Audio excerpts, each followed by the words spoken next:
Well, the Falmouth Commodores just came away with some points against the Wareham Gatemen, but not quite in the way they hoped. The Dores just tied Wareham 4-4 here at Gov Fuller Field after Wareham tied things up in the top of the ninth inning in some dramatic fashion. Carter Bainbridge along with Trey, Redfield, and Logan Soforenko, today's broadcast team. And Trey, you were up there in the booth to watch what happened exactly in the top of that ninth. Yeah, it was like what happened last time. Owen Diodati coming in to pinch hit in the top of the ninth inning. Last time they were here, the Wareham Gatemen, he had a single, pinch hit single. Tonight, he hits a two-run home run over the right field and a ball that hasn't even landed yet. Diodati absolutely smoked that ball, and everyone on the field knew it. So Diodati turning out to be another of the Commodore killers, like what we saw with Blake Wright this season and Hogan Windish all year. So Diodati coming in to crush the Dores once again.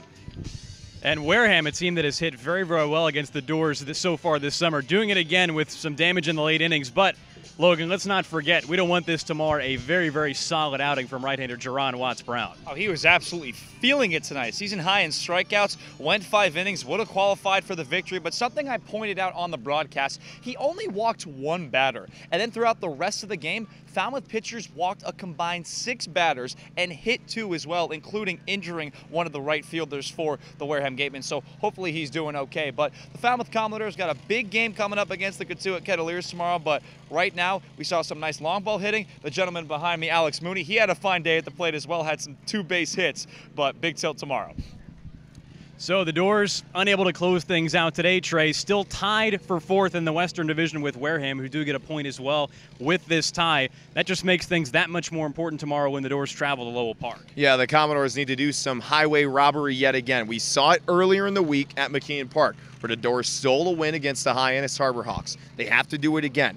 Logan and I were talking about this on the broadcast. If Falmouth beats Cotuit tomorrow, the Dores take the season series against the best team in the Western Division. So going back to that point about stealing, Hyannis, one of, if not the hottest team in the Western Division. Falmouth took Hyannis down.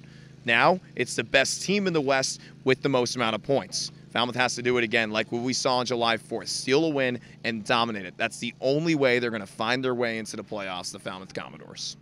So the Dores close out a stretch tomorrow in which they have played all 4 of their division rivals in the West in 4 days. Falmouth beat Hyannis, beat Bourne, and then tied Wareham tonight. So points in every single one of those games, but the Dores still searching to get out of that number 5 spot and try to secure a playoff spot as we approach the end of this season. But we'll see you tomorrow at Lowell Park. Remember, it's a 5 p.m. start for those games out in that ballpark, so make sure to tune in a little bit early on the Falmouth Commodores YouTube channel, along with Logan Soforenko and Trey Redfield. I'm Carter Bainbridge. We'll be on the broadcast again tomorrow at 5 p.m. This has been Closing the Door, but we'll see you then.